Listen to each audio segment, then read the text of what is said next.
Now let's look at neuropathy, or nerve damage. Neuropathies cause damage to different parts of the body, which we will discuss later.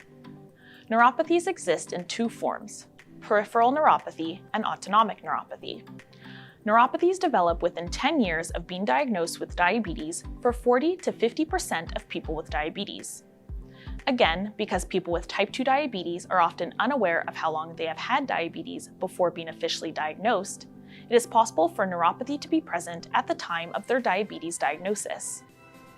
Some factors increase the risk of developing neuropathy, including hyperglycemia, or high blood glucose, hypertriglyceridemia, or high blood triglycerides, a high body mass index, high blood pressure, and smoking. Peripheral neuropathy affects various parts of the body. It can affect the feet, where you would experience symptoms such as a decreased sensation in the feet, numbing and tingling, or a sharp pain or burning sensation. Peripheral neuropathy almost always affects both feet at the same time. A decreased sensation in the feet is not something that should be taken lightly. It could prevent you from feeling injuries such as blisters or cuts. Another manifestation of diabetic neuropathy is erectile dysfunction. It affects up to 40% of men with diabetes.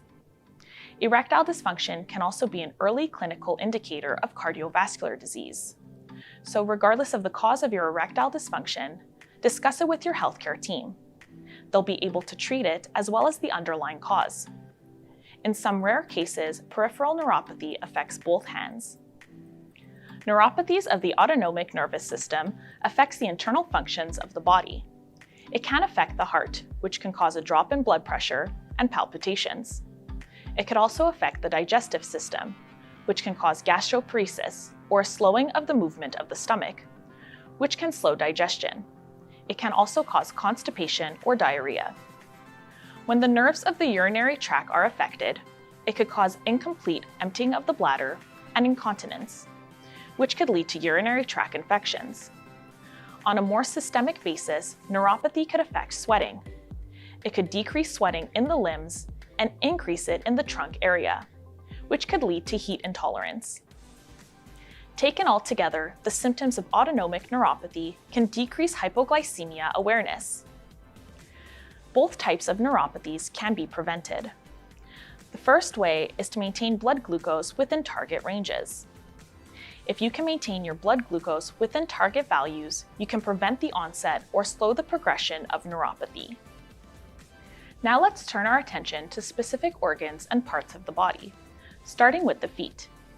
A person with diabetes should have their feet checked annually by a healthcare professional, or more frequently if neuropathy is already present. Your doctor will not only check the sensation in your feet, but will also check the blood supply to your feet and the state of your skin. A person with diabetes should check their feet daily for any lesions or skin abnormalities. Watch out for these warning signs. Redness, pain, heat to the touch, and swelling can be a sign of infection. Discoloration or decreased sensation on the skin of the legs or feet can be a sign of nerve or vascular problems. And pain in the legs can be a sign of peripheral vascular disease. At the first signs of complications, speak to your healthcare team. It is also important to wash your feet daily using warm water and unscented soap. To prevent the skin from becoming too soft, keep your baths and showers to under 15 minutes. Dry your feet thoroughly, including in between the toes. If you have dry skin, apply a thin layer of unscented moisturizing lotion to the feet, but avoid applying it between the toes. To prevent ingrown toenails, do not cut your nails too short. Choose socks that are not too tight, that keep your feet dry, and that are ideally seamless to prevent creating any pressure points. And wear comfortable shoes. Check the inside of your shoes regularly for any tiny pebbles or other objects that may cause injury to the feet. There is currently no cure for diabetic neuropathy in the feet. If you have pain, your doctor may prescribe medications. These medications often provide partial but not complete pain relief. Diabetes Quebec has created a pamphlet entitled Foot Care and Diabetes.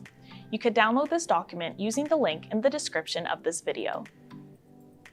Let's move on to the preventive measures of erectile dysfunction.